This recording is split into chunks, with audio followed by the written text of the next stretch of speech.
Hello everyone, मेरा नाम शिवांग है और आज हम बात करने वाले एक ऐसे बिजनेस के बारे में जो कि छोटे से छोटे शहर से लेकर बड़े से बड़े शहरों में भी यह बिजनेस पाया जाता है और इस बिजनेस का डिमांड हमेशा 12 महीने रहता है।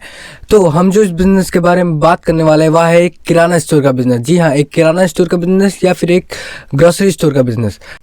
किराना स्टोर का बिजनेस एक रिटेल स्टोर का बिजनेस होता है जहाँ पर आप हाउस होल्ड से रिलेटेड, क्लीनिंग से रिलेटेड सभी प्रोडक्ट्स आप सेल आउट करते हो, जैसे कि तेल, साबुन, शैम्पू, दाल, चीनी, मसाले, बिस्किट, नमकीन आदि। ये सभी हो जाते हैं। ये सभी बेसिक आइटम्स हैं जो कि किराना स्टोर के बिजनेस में इजीली सेल आउट होती हैं। तो आज हम इस वीडियो में बात करने वाले हैं कि आप भी एक किराना स्टोर के बिजनेस कैसे ओपन कर सकते हो। किराने के स्टोर ओपन करने से पहले आपको कुछ बातों का ध्यान रखना होगा, जैसे कि नंबर 1, बिजनेस मॉडल। आपका बिजनेस मॉडल क्या होना चाहिए, मतलब कि आप इस बिजनेस को किस लेवल पर स्टार्ट करने के बारे में सोच रहे हैं, एक छोटे लेवल पर या फिर एक मीडियम या फिर एक बड़े लेवल पर स्टार्ट करने के बारे में सोच रहे हैं। क्योंकि मैं आपको बता देना चाहता हूँ, किराना स्टोर के बिजनेस में जितना ज़्यादा टर्नओवर होगा उतना ही ज़्यादा आप प्रॉफिट गेन आउट कर पाओगे। सेकेंड चीज़, ओनरशिप। आपको इस बिजनेस को ओपन करने से पहले आपको ओनरशिप डिसाइड करना होगा। ओनरशिप मतलब आप इस बिजनेस को अकेले ओपन करने वाले हो या फिर आप किसी के साथ मिलकर इस बिजनेस को ओपन करने वाले हो, इसका डिसीजन आप पहले ले लीजिए। तीसरा, कैपिटल। आपको यह बिजनेस स्टार्ट करने के लिए कितने पैसे ज़रूरत होंगे और वो पैसे आप कैसे अरेंज करोगे, ये इसका डिसीजन आपको लेना होगा। तो ये हो गई बिजनेस मॉडल की बात।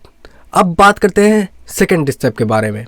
लोकेशन हमेशा आपके टारगेट ऑडियंस के पास ही होना चाहिए, जिससे कि आपके जो प्रोडक्ट्स का कंजप्शन वो होता है वो हाई हो जाए और वहाँ पे ट्रांसपोर्टेशन की सर्विस भी अवेलेबल हो, जिससे कि आप अपने सामान को इजीली से ट्रांसपोर्ट कर सकते। अगर वो ट्रांसपोर्टेशन वाले सर्विसेज पे आपका दुकान है ना, तो वहाँ पे कस्टमर बेस भी हाई हो जाता है क्योंकि वो फुटफॉल एरिया है।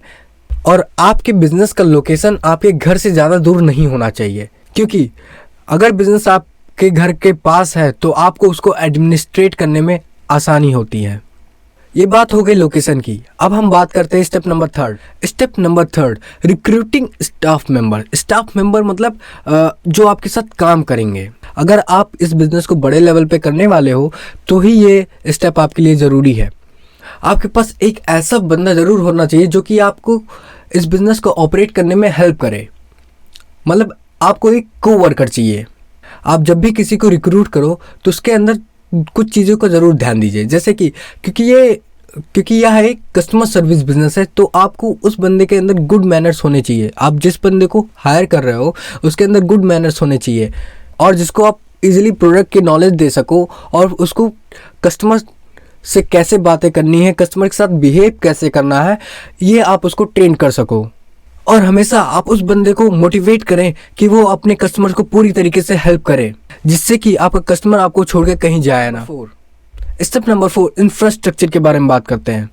इस बिजनेस के लिए आपको एक स्पेशियस रूम लेना होगा। स्पेशियस रूम ऐसा रूम होना चाहिए जहाँ पे आप प्रोडक्ट शेल्फ रख सको और जहाँ पे आप अपने प्रोडक्ट्स को स्टोर कर सको। और वो जो रूम है वो थोड़ा एयरी रूम होना चाहिए। एयरी रूम मतलब वहाँ पे हवा आती जाती रहे। और आपके पास गोडाउन होना चाहिए जहाँ पे आप अपने स्टॉक को स्टोर कर सकते हो। आपके स्टोर या गोडाउन में इलेक्ट्रिसिटी की सप्लाई होना जरूरी मैंडेटरी है। तो ये बात हो गई इंफ्रास्ट्रक्चर के बारे में कि आपको कौन कौन सी चीज़ों का ध्यान रखना है। अब बात करते हैं लाइसेंस और रजिस्ट्रेशन के बारे में। जैसा कि हमने आपको बताया, ओनरशिप डिसाइड करने के बाद आपको लाइसेंस की ज़रूरत होती है। तो आपको इस बिज़नेस को ROC के साथ रजिस्टर करना होगा। प्रोप्राइटरशिप, पार्टनरशिप या फिर लिमिटेड लायबिलिटी पार्टनरशिप या फिर 1 पर्सन कंपनी में या फिर प्राइवेट लिमिटेड कंपनी में, आपको इन पाँचों में से किसी एक में आपको अपने बिजनेस को रजिस्टर करना ही होगा, अगर आप इस बिज़नेस को बहुत ही बड़े लेवल पे करने वाले हो तो ही। और आपको अपने बिज़नेस को GST के अंदर भी रजिस्टर करना होगा। फिर उसके बाद आपको ट्रेड लाइसेंस लेना होगा म्यूनिसिपल कॉर्पोरेशन से। फिर जाके आपको shop and establishment act license लेना होगा, तब जाके आप इस बिज़नेस को बड़े लेवल पे स्टार्ट कर सकते हो। अगर आप छोटे व्यापारी हैं तो आप MSME का रजिस्ट्रेशन करा लीजिए। इससे आपको जो गवर्नमेंट के द्वारा सब्सिडीज़ प्रोवाइड होती है उसका आपको लाभ मिलेगा। तो ये बात हो गई रजिस्ट्रेशन और लाइसेंस के बारे में। अब बात करते हैं प्राइसिंग के बारे में। प्राइसिंग के बारे में बात करने से पहले मैं आपको ये बता देना चाहता हूँ, जब आप प्राइसिंग डिसाइड करें तो उससे पहले आप अपने मार्केट में, अपने लोकल एरिया में अपने कंपटीटर को एनालाइज कीजिए कि वो क्लिनजिंग के प्रोडक्ट को कितने में सेल करता है और हाउस होल्ड के प्रोडक्ट को कितने प्राइस में सेल आउट करता है। इससे आपको आइडिया लग जाएगा कि आपको किस प्रोडक्ट को किस रेंज में आपको सेल आउट करना चाहिए, और हमेशा अपने कंपटीटर से अच्छे दाम पर आप अपने प्रोडक्ट को सेल आउट करो। ये बात हो गई प्राइसिंग की। अब बात करते हैं प्रमोटिंग एंड मार्केटिंग के बारे में। आप इस बिजनेस को प्रमोट कब करोगे? देखो, मैं पहली बात ये बता देना चाहता हूँ, जब आप इस बिजनेस को बड़े लेवल पे स्टार्ट करने वाले हो तो ही आप प्रमोशन की ज़्यादा ज़रूरत पड़ती है। जैसे कि विजिटिंग कार्ड होना चाहिए, पैम्पलेट होना चाहिए, आप डिजिटल मार्केटिंग करा दो, जो भी आपके पास प्रोडक्ट्स है उसके रिव्यू कराओ, यूट्यूब पे उसका वीडियो बना के अपलोड करो, और आप ऑफलाइन के साथ साथ ऑनलाइन को भी अपनी सर्विसेज को बनाओ। आप अपने प्रोडक्ट्स को ऑनलाइन में भी सेल आउट करो। इससे क्या होगा? इससे आपकी प्रोडक्ट की अवेयरनेस भी बढ़ेगी और आपकी सेल भी इंक्रीज होगी। तो ये मैंने कुछ टिप्स दी मार्केटिंग से रिलेटेड। अब हम बात करते हैं इक्विपमेंट रिक्वायरमेंट के बारे में।